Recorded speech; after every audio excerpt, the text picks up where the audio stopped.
Olá pessoal, boa tarde, tudo bem? Então nós vamos agora para a nossa aula de filosofia. Está relacionado então ao conteúdo de vocês do livro 6, Filosofia Política Moderna. Esse conteúdo aqui nós vamos tratar sobre Thomas Hobbes, John Locke e Jean-Jacques Rousseau, certo? Então, finalizo o nosso conteúdo aí para vocês do terceirão do Colégio Monteiro Lobato de Santa Helena, certo? Pessoal, seguinte, o que seria então esse desenvolvimento da filosofia política moderna? Bom, na realidade, nós vamos tratar aqui da filosofia moderna, claro, mas os dois últimos filósofos tratados aqui nessa aula estão relacionados ao desenvolvimento do iluminismo, certo? Então é necessário entendermos que essa transição política que acontece da Idade Moderna para a Idade Contemporânea, que se inaugura aí através do iluminismo, faz toda a diferença no cenário mundial e para o desenvolvimento político. Na última aula, nós tratamos sobre o desenvolvimento da política de Nicolau Maquiavel. Nicolau Maquiavel está ali próximo da Idade Média, já tem aquele desprendimento ali da Igreja Católica em relação ao desenvolvimento político, e agora, na Idade Moderna, a gente já vai notar que tem ainda uma relação com o desenvolvimento religioso, mas já está um pouco distante daquilo que veio, né, sendo transportado aí ao longo da Idade Média. Na Idade Moderna tem uma outra realidade e na Idade Contemporânea uma outra significação, certo? Então é o seguinte, pessoal, o que é necessário nós entendermos? É necessário nós entendermos que a filosofia política moderna, ela tem como bases os mecanismos relacionados ao contrato social e ao estado de natureza. Então, vamos lá. O que seria esse estado de natureza?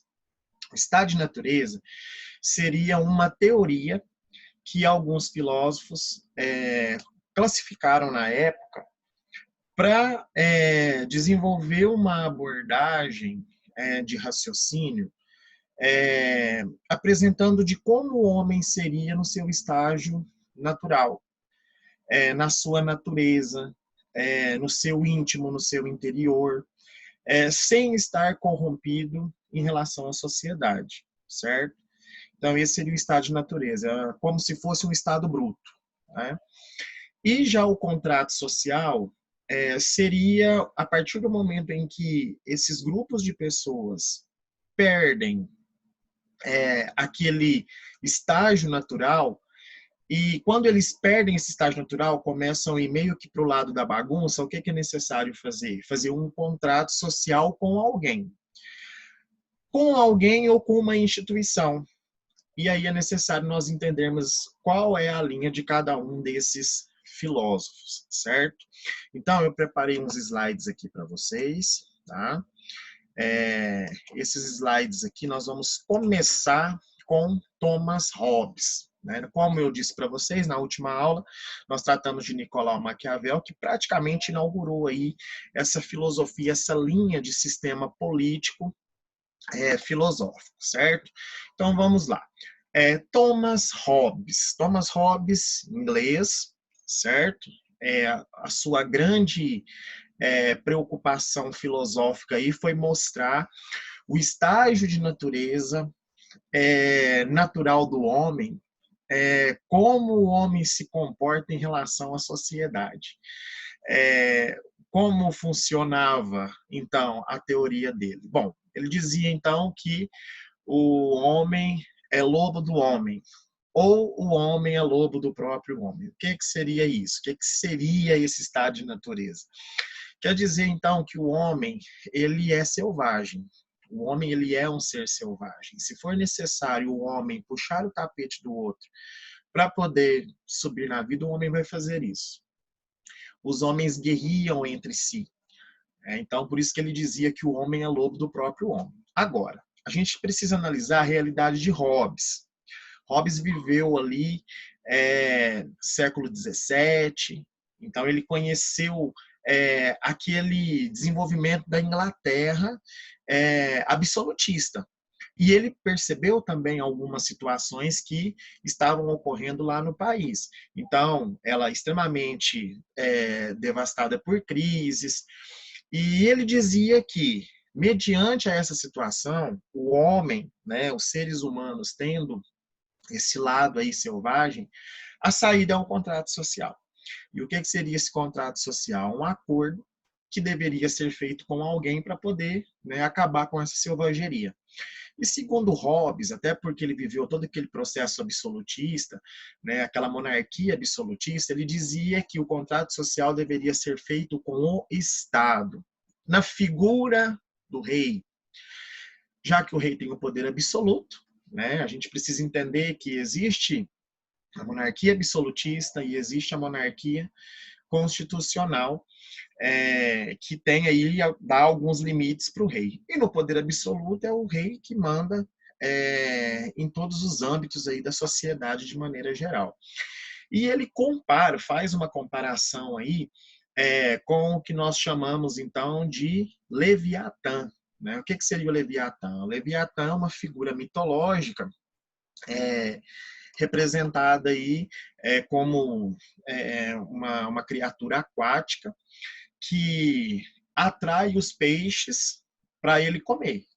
Então, seria essa figura do rei, tendo esse poder absoluto, ele consegue atrair, então, os povos para ele, todas as pessoas a ele. Então, Thomas Hobbes, ele dizia que o estado de natureza do homem é um ser selvagem, o lobo é o homem do próprio homem, e a saída é o Estado, a saída é o contrato social. O que é esse contrato social? É o homem se entregar ao Estado, é o homem se entregar ao rei, né?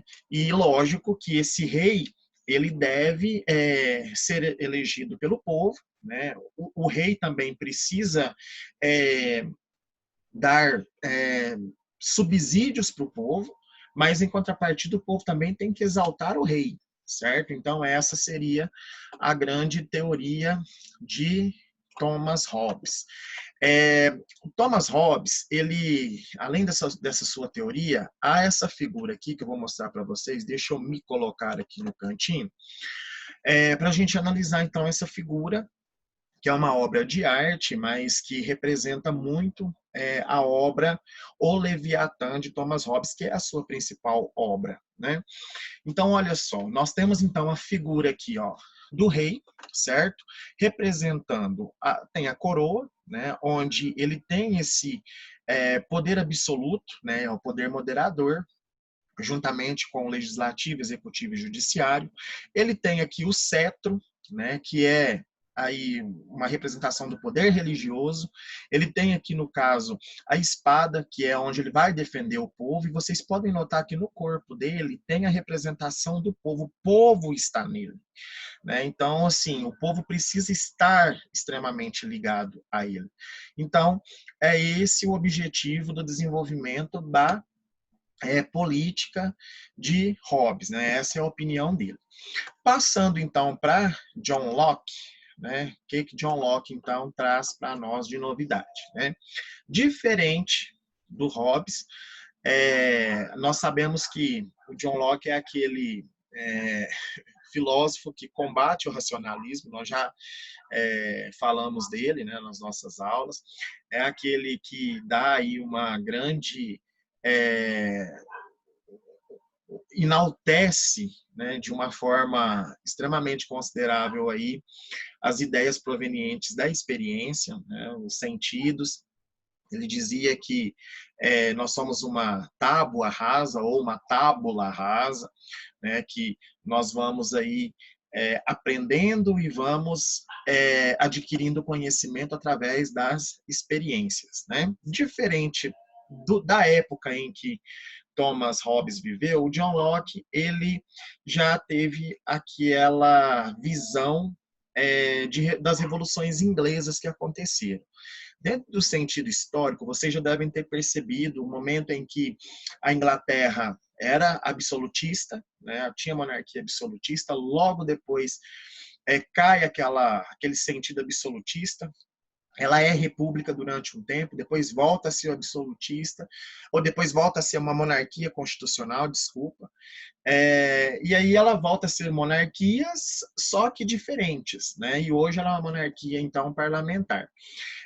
Mas o que John Locke tem, então, para trazer de bom em relação à política para nós? Né? Ele dizia, no estado seu de natureza, né, na sua teoria do estado de natureza, ele dizia que os homens não nascem nem bons nem ruins, certo? Eles não são nem bons nem maus. Diferente do Thomas Hobbes, que ele dizia que o homem era um ser selvagem, que todo mundo era mau. Então ele dizia que não nasce nem bom nem ruim. Isso vai depender muito das circunstâncias.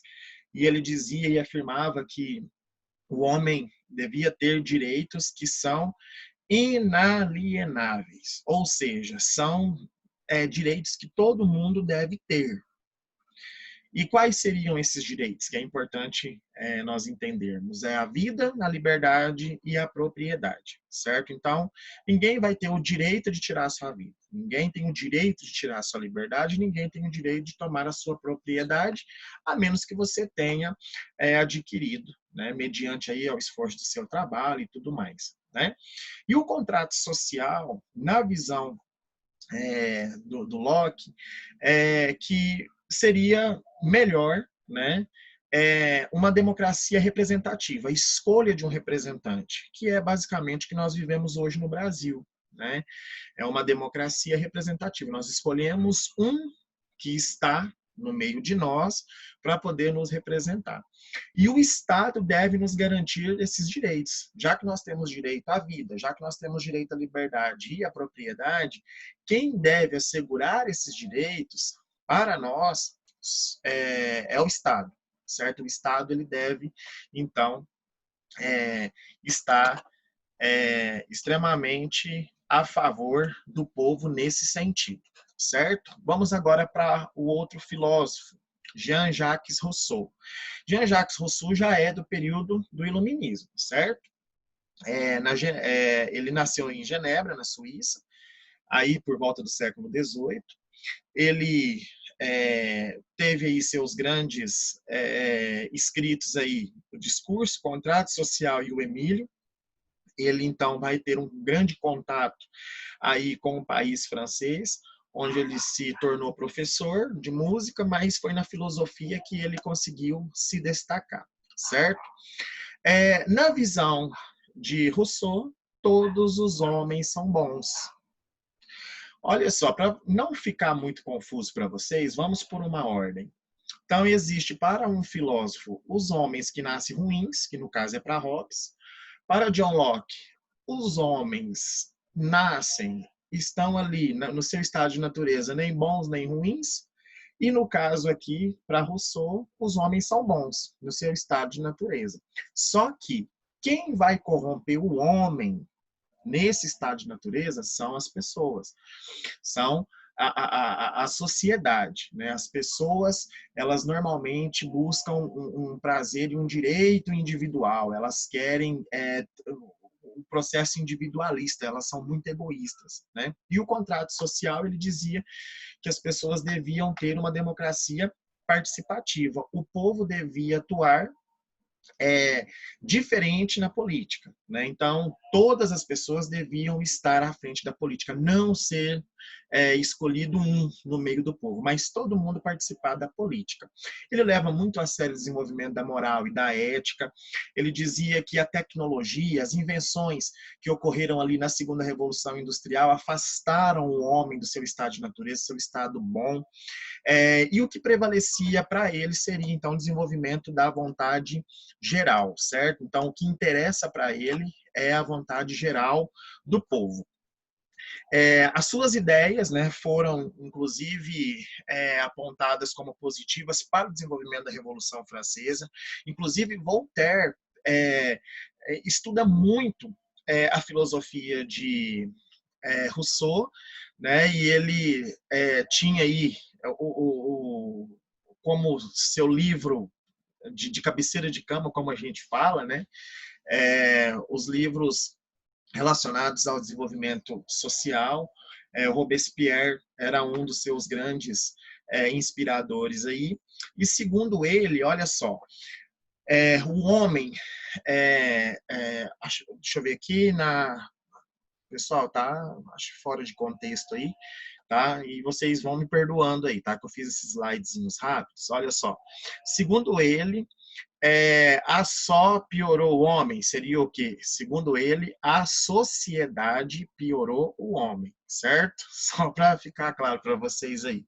Então, ó, o homem é bom, mas foi corrompido pela sociedade. Então, quem fez com que o homem piorasse o seu estado de natureza fosse realmente mal, se ele porventura faz alguma catástrofe ou algum conflito, isso é graças à natureza. E o estado de natureza, então, para ele é que o homem é bom, ele é um bom selvagem, certo?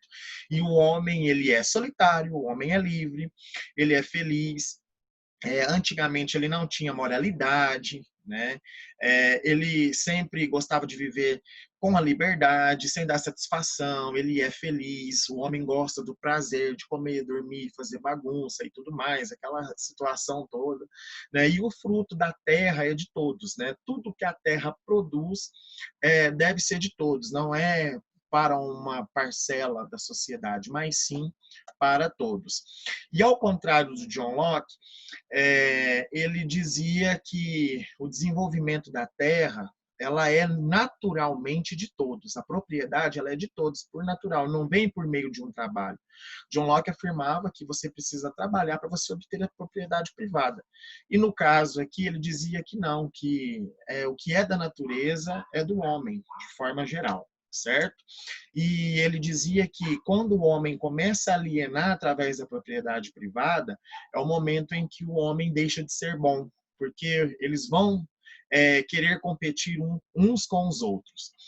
O contrato social que os ricos fizeram com os pobres foi uma trairagem, pois prometeram paz, justiça e segurança em torno da propriedade privada. Então ele já contraria extremamente aí a ideia de Locke, porque o John Locke, o que ele dizia? Que a propriedade privada deveria ser aí o auge, né, ser o ápice do domínio humano, que ele já tem que ter esse acesso, né, ali o seu direito à moradia e tudo mais, ele tem que ter as suas coisas, o homem precisa ter as suas coisas através do seu trabalho e tal, mas por trás disso tudo tem a questão de que se corrompe através dos impostos, tem alguém que está ali em busca de tentar detonar os pobres, o pobre, na realidade, sempre vai estar se lascando. Então, esse contrato social antigo que foi feito, segundo Rousseau, foi, então, uma trairagem, foi né, uma, um tratado ali totalmente descompensado, desconecto ali da sua proposta. Né? Era para ter sido uma realidade e, no fim, acabou se tornando outra.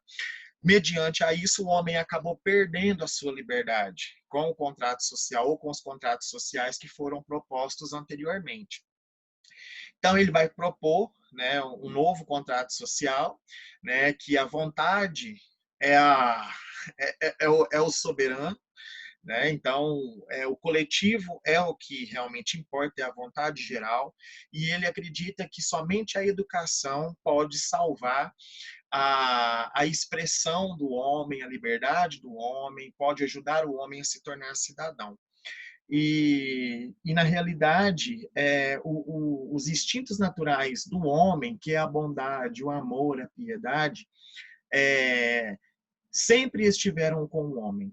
E, mediante as tecnologias e as novas invenções, foram, com o passar do tempo, aí, acabando com o homem no seu estado de natureza, certo? Então, pessoal, é o seguinte, estudar esses três filósofos aí é de grande importância. É necessário, então, nós entendermos nessa grande realidade política, porque hoje, quando se fala aí de gestão pública, quando se fala em relação aos governantes, é sempre interessante a gente perceber a opinião desses filósofos aí ao longo do tempo, para a gente entender como foi a realidade social do mundo em cada uma das épocas aí, certo? Então, assim, isso é até mesmo para a nossa vida, para a nossa opinião. A gente vê aí, por exemplo, o pai do liberalismo, né? Veio o John Locke, pai do liberalismo, mas na verdade não era bem aquele liberalismo, né? Então, a gente vai ver essa questão do desenvolvimento da vontade geral meio que parecido com um socialismo ou um comunismo ali, já em Rousseau. Então, isso é bem prazeroso de nós entendermos dentro da área da filosofia, certo? E aí tem os exercícios propostos que eu já postei lá para vocês no aplicativo e qualquer coisa estou aqui, tá? Para tirar as dúvidas de vocês, tá? Fiquem com Deus e qualquer coisa, só ligar, procurar, chamar, fazer sinal de fumaça.